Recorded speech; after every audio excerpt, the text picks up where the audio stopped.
prevalence of sexual themes in music is unmistakable. Songs that focus on sex appeal, explicit content, and sensual imagery are common across various genres, from R&B, rock, and yes, to K-pop. However, intimacy, a deeper and more nuanced aspect of human relationships, is seldom explored with the same visibility. Intimacy encompasses emotional connection, vulnerability, trust, and genuine affection. Elements that go beyond the physical act of sex. In truth, intimacy doesn't require sex at all. That is why I became infatuated with the music video of Do Not Touch by Missimo last year. The song has been long dissected, lyrically, for its unique subject matter, consent. A relationship formed between two people, built on love and support, and a conversation about wanting to wait until you're ready for the physical aspect of a relationship. What captured my attention was more so the inclusion of classical paintings and allusions to others. Today, I wanted to break down the meaning behind these works, and shine a light on how they enhance the music video from a beautiful visual for the song to a profound masterpiece. The general concept of the video is plain and simple. The girls are works of art on display, as seen by their statuesque posing in the intro. Later on, Mina lounges on a slab of marble with the carving masterpiece on it. And in the closing moments of the music video, the girls are shown to be framed on a canvas and behind a red rope, with a sign saying, "Do not touch on it," if it wasn't obvious enough. Disclaimer from this part forward. While I will put the paintings in the video, I will be censoring them because I don't know what I am and am not allowed to show in terms of nudity. Anyway, to begin my analysis, I'll start with the most overt example, the scene after the first chorus, where Momo is centered in the shot. The camera slowly pulls away to reveal her standing on a seashell, on a beach, with Sana and Mina on either side being admired. This perfectly describes the classical painting The Birth of Venus, by Sandro Botticelli. The story of Venus is a tale that explains the origin of the goddess of love, beauty, and fertility. According to the myth, Venus, known as Aphrodite in Greek mythology, was created from the genitals of her father, Uranus, being thrown into the sea, thereby causing it to foam. The foam gave way to a beautiful maiden, who was shepherded to the shore of Cyprus by Zephyr and his wife, the warm spring winds. Misleadingly, the painting doesn't actually depict Venus's birth, but the events leading after it. When Venus arrives on land by way of the seashell and into the care of the Horai, one of the goddesses of the season, summer in this case. The image of Venus, who is often seen as untouchable in her divine beauty and of unquestioned purity, directly relates to the theme of Do Not Touch. By staging Momo as Venus, the intention is clear. However beautiful, she is beyond your reach until she says otherwise. The immediate next scene shows a modified version of La Primavera, or the spring. The original centers not the three women who represent Mina, Sana, and Momo, but rather Venus.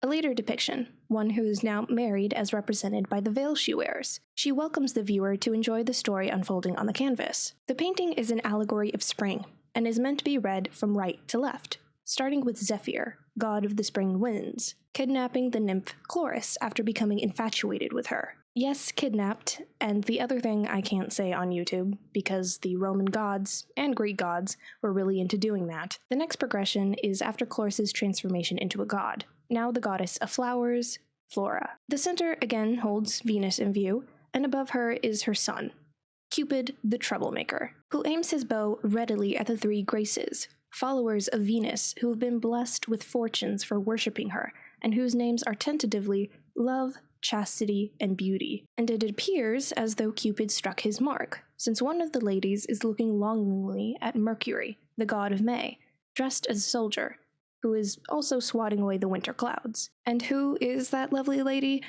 Chastity, of course. The painting was meant as a wedding gift from Lorenzo Medici to his cousin, an affluent Italian family during Botticelli's time, which explains the ever-present theme of love. Venus, by simply existing, Cupid as an instigator, Chastity's affection as a one-sided love affair, and what counted for romance back in the day. The version shown in the music video only contains the three Graces, and by removing the context of the spring allegory, but most importantly, Mercury, the three Graces are left to their own devices, particularly Chastity, who now spends her time with her sisters in the orange grove, rather than admiring the god, leaving her chastity intact as a result. Moving on to more subtle allusions, I think whoever directed this music video had a serious thing for Gustav Klimt, whose works make very frequent appearances. Gustav Klimt was a radical artist for his time, being one of the most prominent members of the Vienna Secession, a movement that revolted against the conservative traditionalist artists who held reign over the status quo in Austria. It is also noted as the country's start of modern artistry. Being home to academic art, Vienna had ample paintings, murals, and sculptures of Christian influence. To defy this expectation,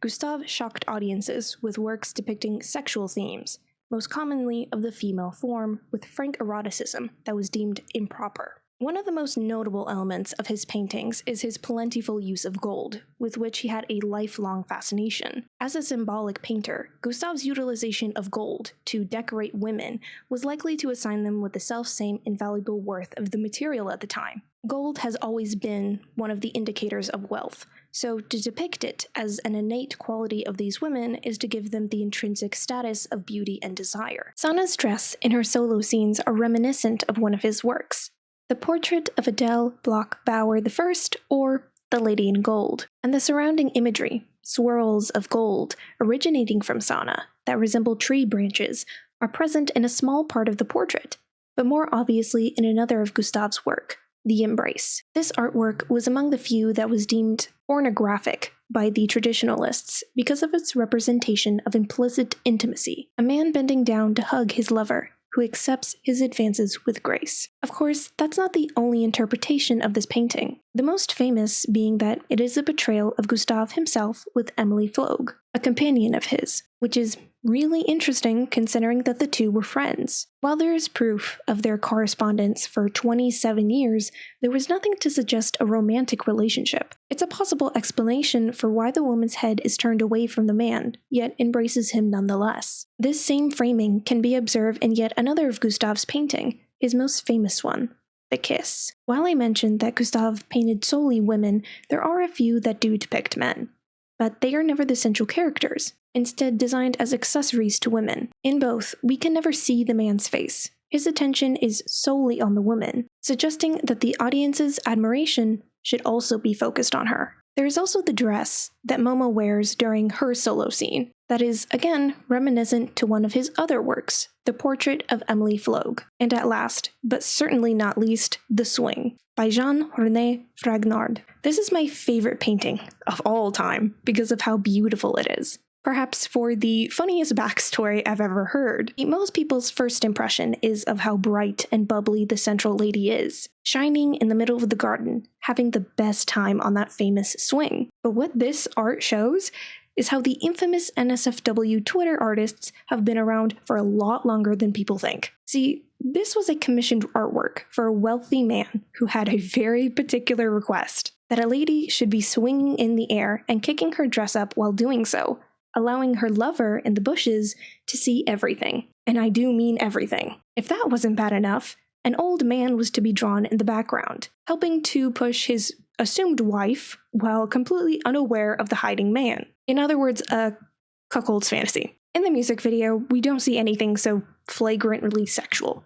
No husband, no secret love affair, just Mina having fun in the gardens. In the music video, classical paintings that had a sexual theme originally were specifically chosen so that they may be removed. The reinterpretation of these pieces can send a nuanced message about modern relationships and the progression of sexual intimacy. By focusing on romance, banter, and flirtation without immediately diving into the sexual elements, these videos emphasize a more gradual and holistic approach to developing relationships. Revisiting the idea of courtship, the music video highlights the beauty and excitement of the early stages of a relationship. The focus is on light-hearted, playful interactions that build up a sense of attraction and anticipation. The use of classical paintings, stripped of their sexual elements, offers an aesthetic choice that blends traditional art with contemporary storytelling. It can also serve to create a dialogue between the past and present, showing how concepts of love and intimacy evolve while maintaining core elements. Now, obviously, the lens I used to craft this video was specifically in terms of sexuality,